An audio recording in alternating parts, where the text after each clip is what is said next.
গতিকে দুৰ্ভাগ্যজনক কথা যে যোৱাকালি ব্যস্ততাৰ কাৰণে মই আজি নিউজটো চালোঁ।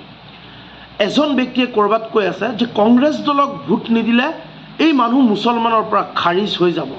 গতিকে আচৰিত নিন্দনীয় আৰু দুৰ্ভাগ্যজনক কথা।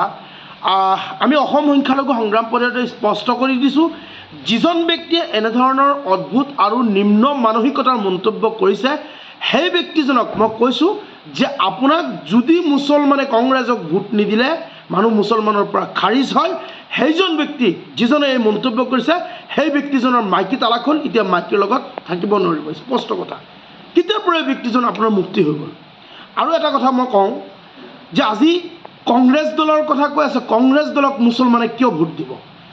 কংগ্ৰেছ দল এনেকুৱা এটা দল, এই কংগ্ৰেছ দলে মুছলমানক এটা সময়ত ভাতৰ লগত বিষ মিহলাই হত্যা কৰাৰ চেষ্টা কৰিছিল।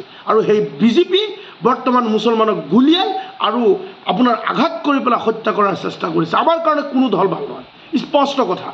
আৰু চাওক যে কংগ্ৰেছ দলটো এতিয়া এনেকুৱা এটা দল যে পুৰণি বাছ গাড়ী ক'ৰবাত গৈ পেলাই বেয়া হৈ গ'লে তাক ৰখাই বেলেগ বাছ গাড়ী ধৰে। তেনেকৈ আজি কংগ্ৰেছ দলত যিসকল ব্যক্তি আছে সেইসকল ব্যক্তি কেইদিন পিছে পিছে এজনকৈ MLA তেওঁলোকে বিজেপিত যোগদান কৰে। গতিকে আমি অসম সংখ্যালঘু সংগ্ৰাম পৰিষদে সকীয়াই দিছোঁ যে কংগ্ৰেছ দলে যিসকল ব্যক্তিয়ে মুছলমানক লৈ পেলাই তুষ্টিকৰণৰ ৰাজনীতি কৰে সেইসকলক শেষবাৰৰ কাৰণে সকীয়াই দিছোঁ, যদি আপোনালোকে মুছলমানক যদি ধৰ্মীয়কৰণৰ ৰাজনীতি কৰিবলৈ চেষ্টা কৰে তেনেহ'লে কিন্তু আপোনালোকৰ খবৰ আছে। আৰু এটা কৈ আছোঁ, মই প্ৰশ্ন কৰিব বিচাৰিছোঁ, কংগ্ৰেছ দলটো ৰাজনৈতিক দল হয় নে ধৰ্মীয় আপোনাৰ অনুষ্ঠান নে কোনোবা এটা মাদ্ৰাছা হয় যে ভোট নিদিলে মানুহে মুছলমানৰ পৰা খাৰিজ হ'ব? মই আপোনালোকক কওঁ, আপোনালোকে জানি ৰাখক, কংগ্ৰেছ দলত এনেকুৱা হিন্দু ব্যক্তি আছে যিসকলৰ গাত এবাৰ চোলাত চুলে সেই কাপোৰটো দ্বিতীয়বাৰৰ কাৰণে নিপিন্ধে। সেইসকল হিন্দু ব্যক্তিও কংগ্ৰেছত আছে। গতিকে আমাৰ কাৰণে কোনো ভাল নহয়।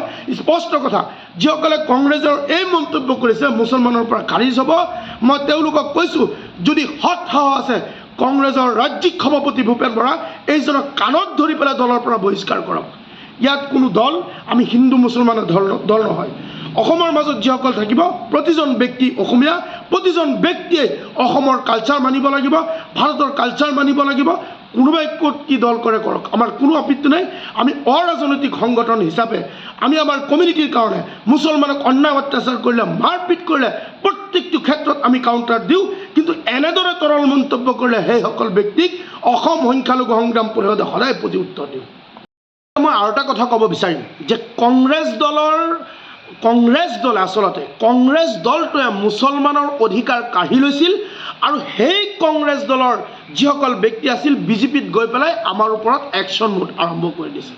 গতিকে কওঁ যে কংগ্ৰেছ দলে যদি কোনোবা এজন ব্যক্তি তাত গৈ পেলাই মুছলমানক লৈ পেলাই ধৰ্মীয় মৰীকৰণ সৃষ্টি কৰি পেলাই ৰাজনীতি কৰিব বিচাৰে সেইসকল ব্যক্তিক কিন্তু আমি ৰাজনৈতিকভাৱে যিকোনো প্ৰকাৰে আমি তেওঁলোকক ৰাজনৈতিক হত্যা কৰিবলৈ সংগ্ৰাম পৰিষদে আমি সদায় বাধ্যপৰিকৰ।